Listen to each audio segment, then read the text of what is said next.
Hey, folks, we're back and we're talking about AI a little bit more, but this time it's a use case because everybody's arguing about what's the return on investment on AI. Well, how about just living life longer or maybe even saving a life? Microsoft is talking about how they've come up with a way to use AI that will do diagnosis and other tasks better, more efficiently than a human physician would.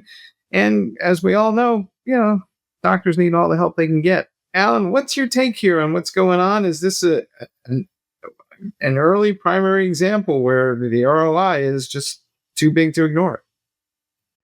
I don't know if doctors would agree with you, Mike, but look, it's refreshing to talk about this when it seems, all we talk about with AI is its ability to generate code, right? Or help make code better. But sometimes we can't lose, not sometimes, we can never lose sight of the fact really how disruptive AI can be in so many different verticals, not just IT related. This one here's a perfect example. We've sort of had it without the AI, but the AI has supercharged it. You have a computer with the collective medical knowledge of humanity over thousands of years, right? And the ability to analyze and sift through many, many more cases, much more information than even the human brain can. It was only a matter of time until someone puts this out and says, hey, when it comes to at least diagnosing, I'm not saying doing surgery, I'm not, you know, talking about that, but diagnosing based upon symptoms and information, this is a no-brainer in my mind. This was going to happen. And let's not, I don't want to pick on doctors. It's not their fault. But how can you compete? And quite frankly, it's going to be the same thing with lawyers and accountants. Anything that, the body of knowledge an AI could get its head around and tabulate better than a human, quicker than a human, it's going to happen. So, I say bring it on. I mean, as Mike, as you said, I think it makes for better diagnoses. It'll save people's lives. I think also in the long term, with the shortage of qualified doctors. I mean, for all of us, right? When you go to the doctor's office now, how many of you actually see the doctor versus the registered or, Or yeah, somebody comes in, the doctor comes in at the end just to sign off because it's their name on the paperwork. Nurse practitioner and everything.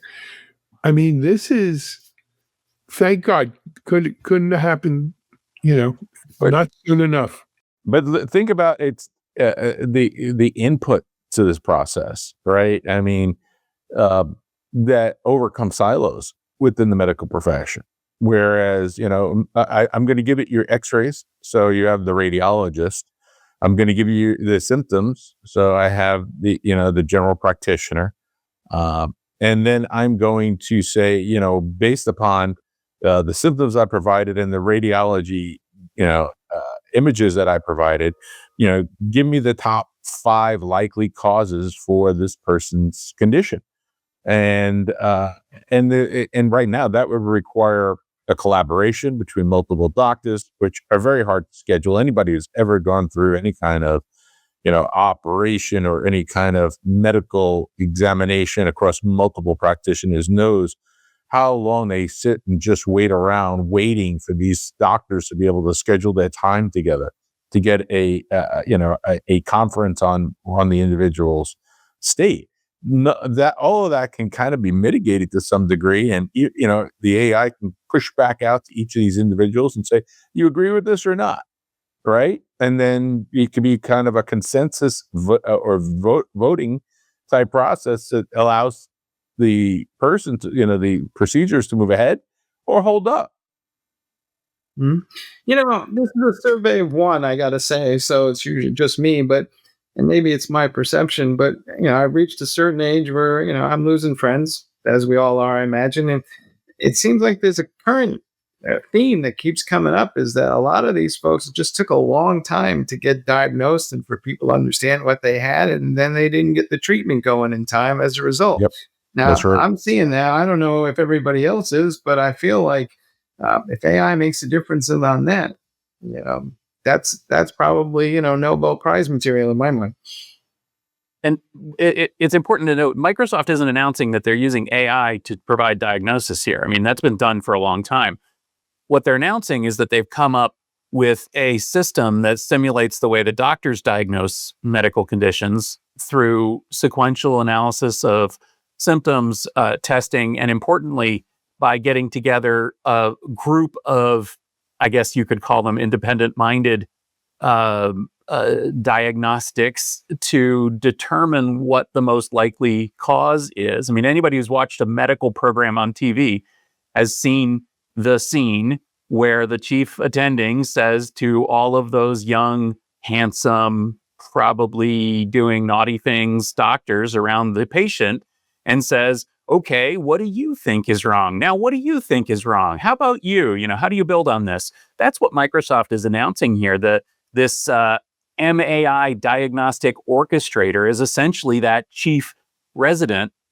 And the people that he's talking to, people in quotes, isn't handsome residents. It is, in fact, existing AIs. And so that's really what they're talking about here, is that they're using all of these off-the-shelf AIs. They're feeding them the facts as of now about the patient, about the patient's condition, about test results and that sort of thing, having them all respond with what they think is the problem, and then iterating on that. And I think that's a really interesting idea because, like I said, they're duplicating what doctors actually do rather than just throwing it at ChatGPT and saying, what do you think, ChatGPT?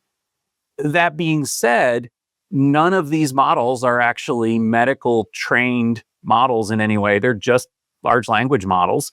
They're just spewing out the next token that statistically comes up based on the inputs that they get. And so, I mean, they're not doctors. Maybe they can diagnose things better, and that's certainly better.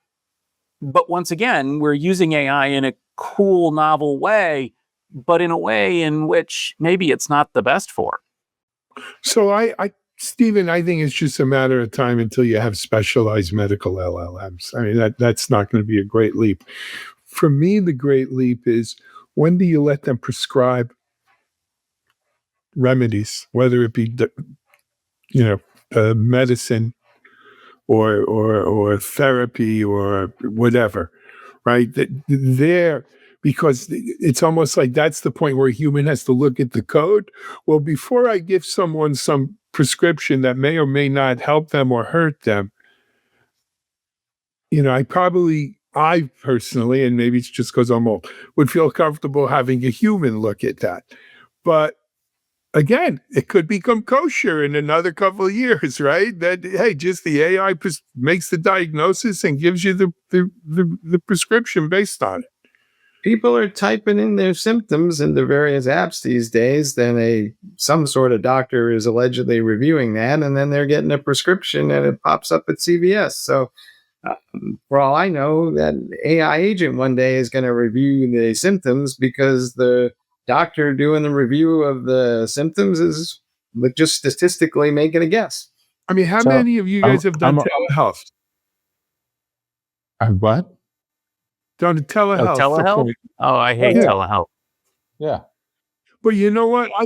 When I'm on the road and I get a bad cold or a sore throat or something, I use telehealth. I've done it in Europe. I've done it on the road here in the US.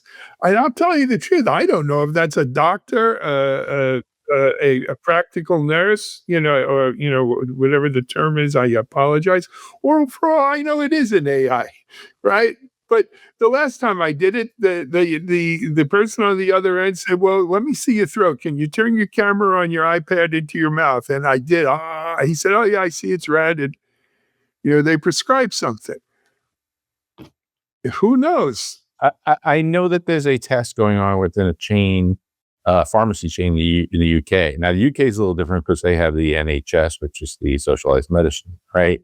And as an attempt to offload some of the traffic that's been going to NHS centers, they allow now these pharmacies and particularly the pharmacists to diagnose a subset of conditions and give certain medications based on those conditions. And it's like 7, and it's really lightweight, nothing life-threatening or anything like that. But what happened was all this traffic started now piling up, waiting for the pharmacist to get the diagnosis, and that's holding up things in the pharmacy from running. So this particular test that they're running in one of these chains is that the workers in the pharmacy get a handheld assistant, and it's listening to the person talk. It's listening to the conversation, and the person reads the prompt to the individual and says, about symptoms. Do you have this? And then the person responds, and then the AI tells it, okay, the next question should be this. And it listens, and it gets to a point where it makes a recommendation for the person. And if it's within yes, you're in the subset, we can recommend this. This is what the recommendation should be. And the pharmacist just has to sign off on it. And then it's done. So it's being used to offload traffic from, critical patient care. My father used to say, whatever you do, don't go to the hospital because that's where all the germs are. That's where the sick people are. You know what, though? But my oldest son graduated law school in May, and he worked in the legal technology lab there at Suffolk University Law School. He worked on chatbots, 2 kinds, chatbots for lawyers, chatbots for civilians. The chatbots for lawyers basically is you uploaded a fact pattern and it spit out your pleadings for you, your interrogatories, your bill of particulars, your complaints, everything. Just crazy. Boom. And that's great. It's going to put lawyers out of work, but it's great. But for civilians, it was really, and the one my son worked on was for landlord-tenant court. 75% of tenants can't afford a lawyer. And so they go into landlord-tenant court unrepresented, and as one might expect, they lose. Well, most of them haven't paid their rent, so they kind of, it's a foregone. But there's things they could do to delay being evicted too. Sometimes the landlords have an agenda why they want to evict them and they don't accept payment or whatever. And this chatbot really, it did yeoman's work. It was actually adopted by the state of Massachusetts. They're using it out of the lab at his law school there to really help people navigate the legal system, put pleadings in, put in extensions of time, work out mitigation, arbitration kind of things rather than getting put in the street. And so again, guys, I'm telling you, it's novel now, but today's novel ideas are going to be common sense a lot sooner than we think. I think this thing with the doctor, with diagnoses is going to be standard within 2 to 3 years. I'm looking forward to that new metric that comes out. It's called AI kosher. AI kosher for AI. Now maybe I could be like the council that gives it its stamp. All right, let's take a break. We'll be back here on Techstrong Gang.